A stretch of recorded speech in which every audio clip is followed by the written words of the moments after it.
చేరి ఏమేమి అన్నా కొల్లబొల్లి మాటలే నారాధిక.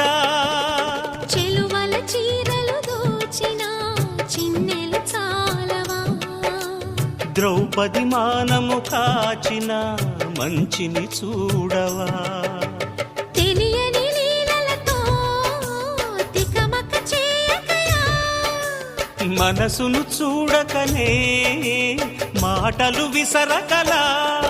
జయ కృష్ణ